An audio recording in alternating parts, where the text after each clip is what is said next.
The morning rain had just stopped, leaving the front steps of Ridgewood High slick with moisture.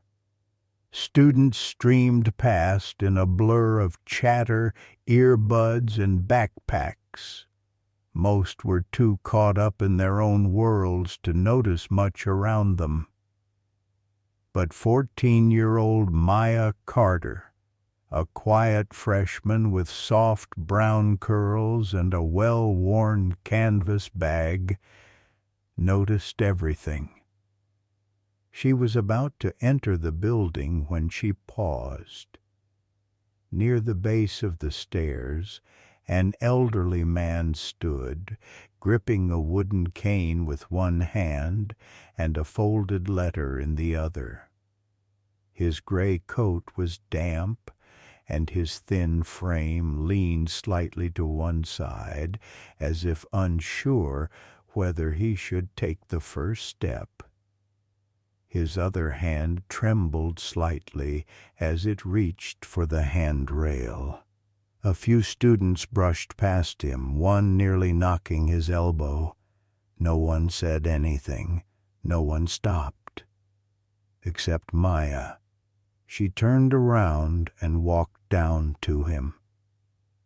"Excuse me, sir," she said gently. "Would you like help getting up?" The man looked up, surprised.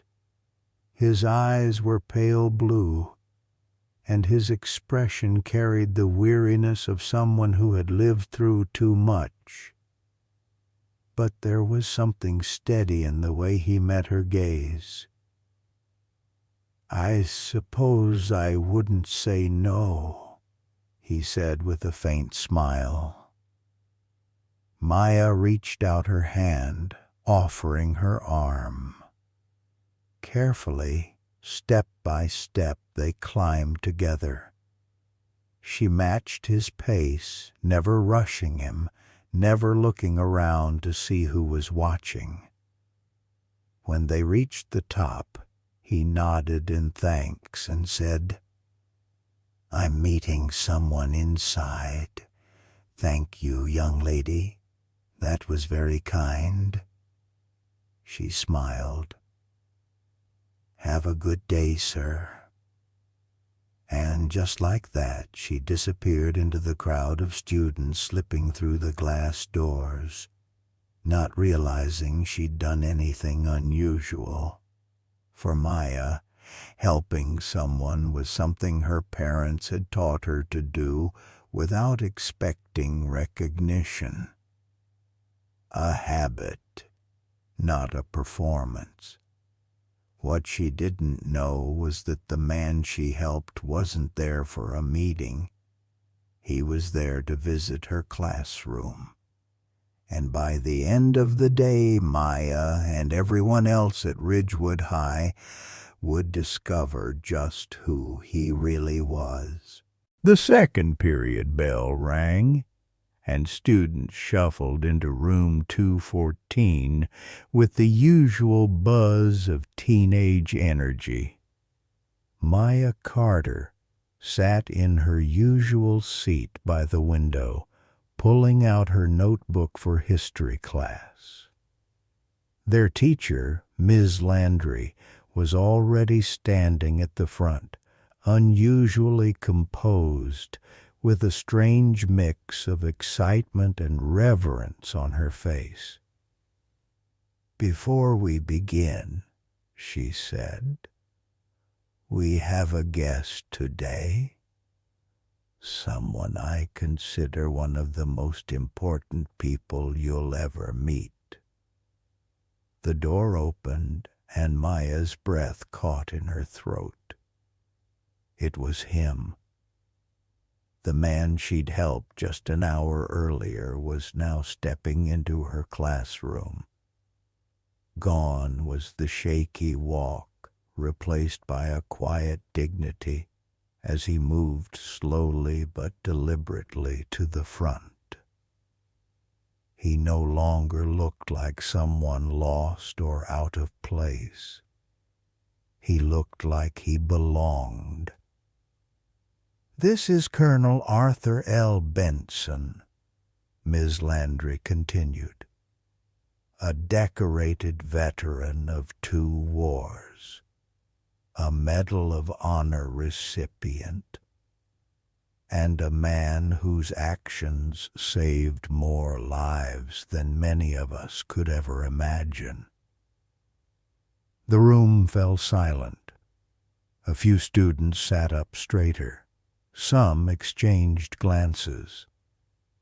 Maya stared, stunned. Colonel Benson gave a small nod. "Good morning.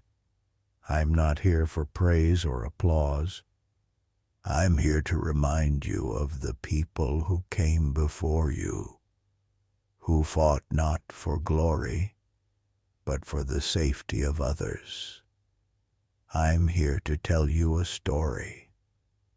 He paused, then looked directly at Maya with a soft but knowing smile. "But before I do that, I want to thank someone in this room." Every eye turned toward Maya. Her cheeks flushed instantly.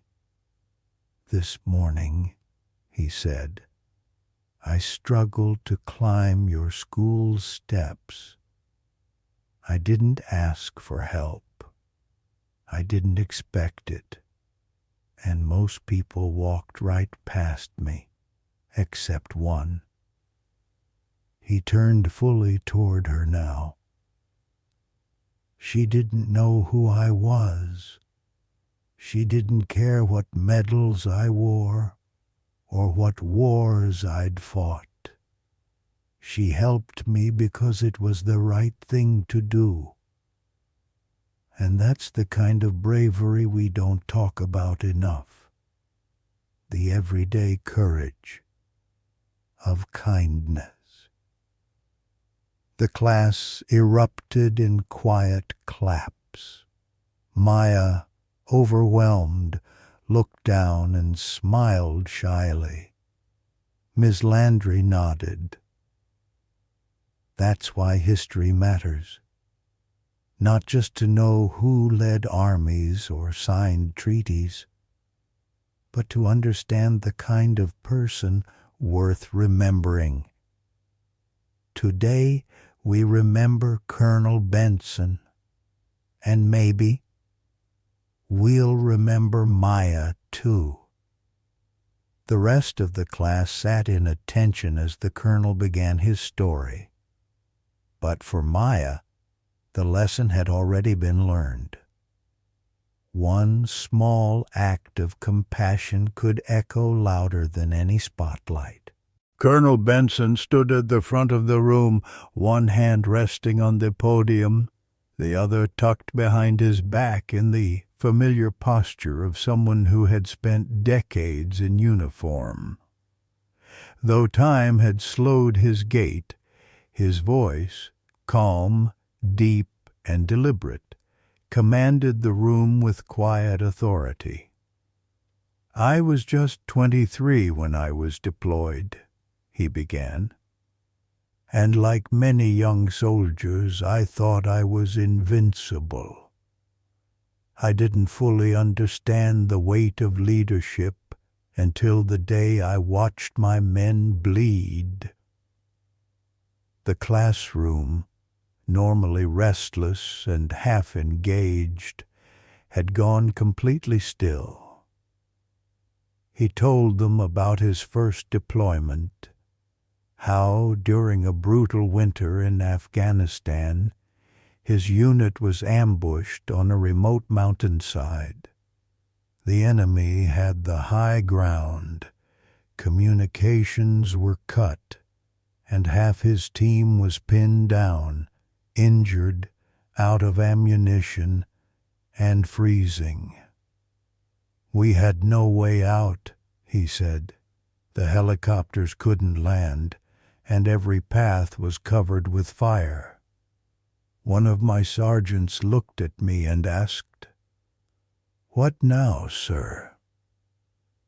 And I had no answer. I was terrified. I felt helpless. He paused, his eyes glassy for a moment.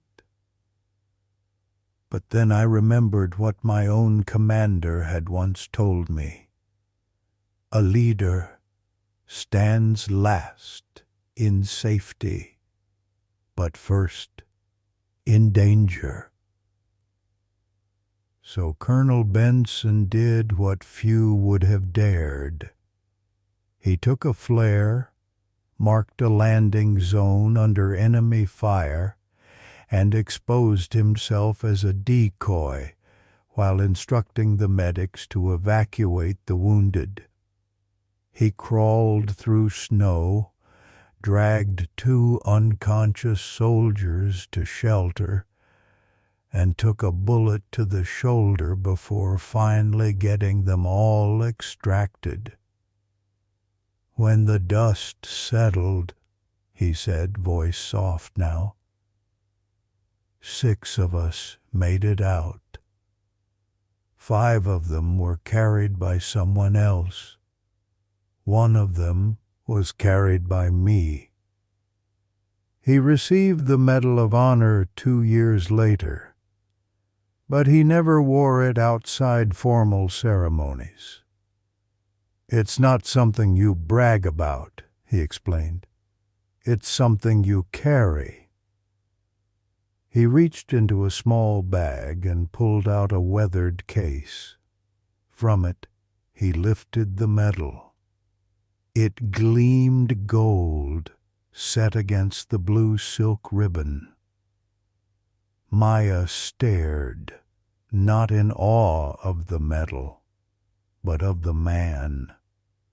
This wasn't some story from a textbook or a name on a plaque. This was someone she had spoken to, touched, supported. Colonel Benson caught her eyes again.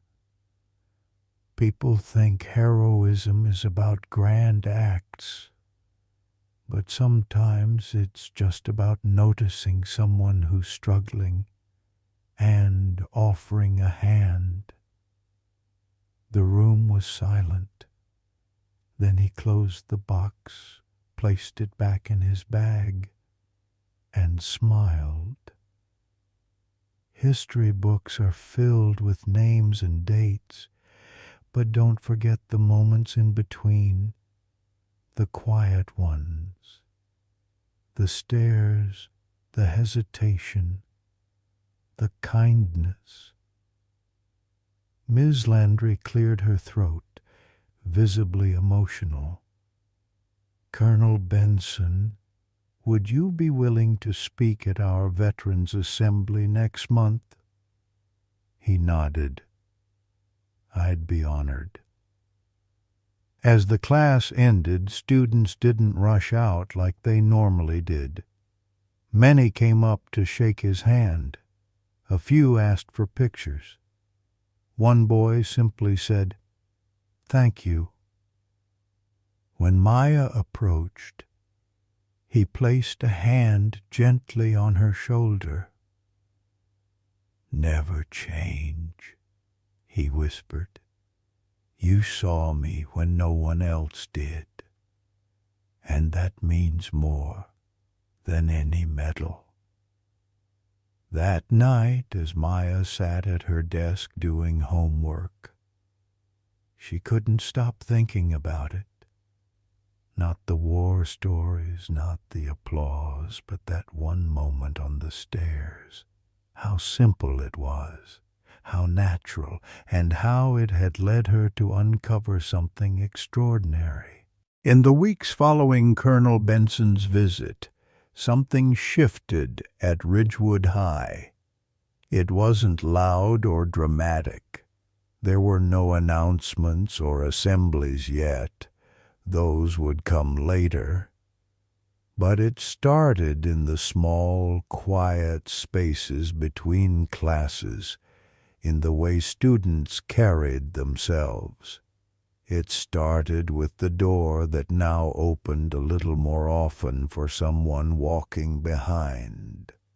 with hallways where laughter made space for empathy. And it started with Maya Carter. She didn't speak much about what had happened. She didn't have to. Word had spread on its own. Students who had once rolled their eyes at anything old or serious were now curious about the man Maya helped, about the mettle he showed, about what true character looked like. The day after the visit, Reggie, a sophomore known more for skateboarding than studying, lingered after class just to ask Ms. Landry, did he really save people like that? That guy she helped? Ms. Landry nodded. He did, and he never asked for anything in return. That single answer ignited something deeper than admiration. It sparked reflection. Other teachers began assigning essays on unsung heroes, encouraging students to look beyond celebrities and sports figures to find people who lived with quiet strength. The school's art teacher even organized a mural project titled Everyday Courage, and Maya was asked to paint the first brushstroke. But it wasn't just about honoring Colonel Benson. It became about recognizing how Maya's simple act of kindness, just offering her arm to someone struggling, had led to an entire school reevaluating how they saw people, especially the elderly, especially veterans.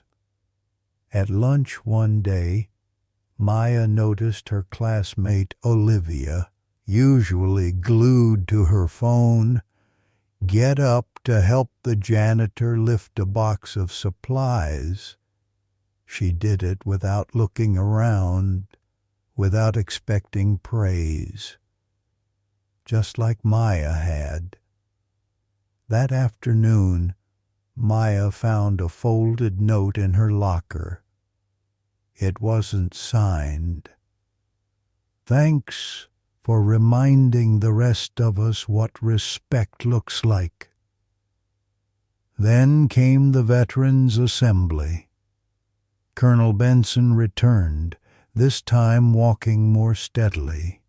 He wore a dark suit, not his uniform, but the medal was pinned proudly to his chest. Students gave him a standing ovation, even before he reached the stage. When he spoke, he didn't talk about war. He talked about Maya.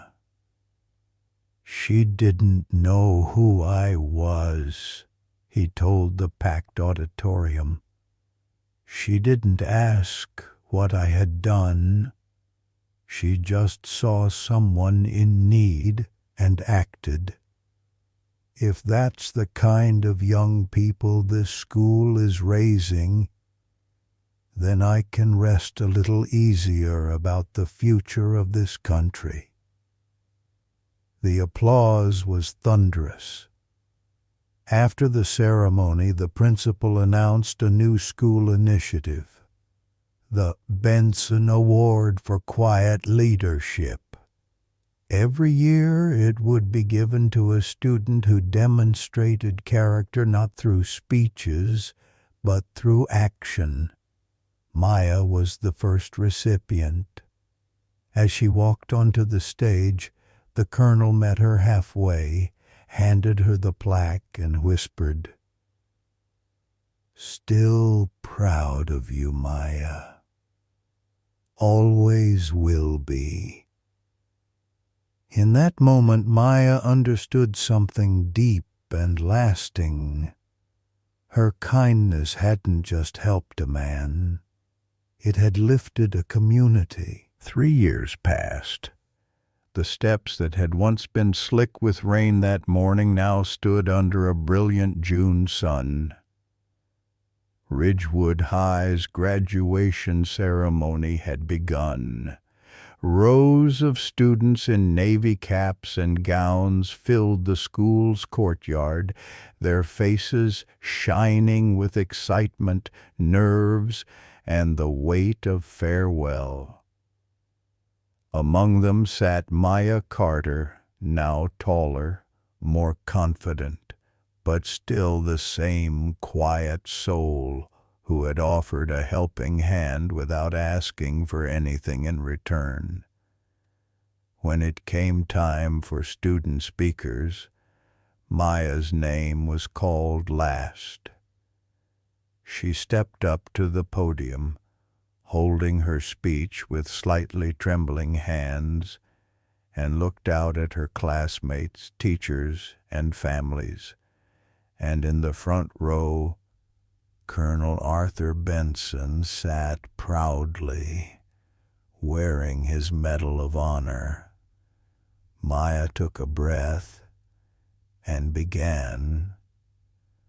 Most people think big moments come with trumpets and fireworks, but mine came on a rainy morning with a cane, a quiet thank you, and a staircase. She told the story, not to brag, but to reflect, about how she hadn't known who he was, about how looking back it didn't matter. I didn't help him because he was a war hero, she said. I helped him because he was struggling, and that's something we all are at some point. We all stumble. We all need someone, and the smallest gesture can echo louder than we know. She paused, her eyes locking with the Colonel's. What I learned from Colonel Benson is this. Medals may be awarded for what you do in battle, but respect is earned in how you treat others when no one is watching. The audience stood in thunderous applause. After the ceremony, Colonel Benson approached her with a small box. Inside was a challenge coin, a military token of honor, solidarity, and brotherhood. It's yours now, he said, pressing it into her hand, not because you served in battle, but because you reminded me why I did. If this story touched your heart, we'd be honored to have you with us. Each day we share quiet moments that remind us what still matters. You can subscribe below to join us.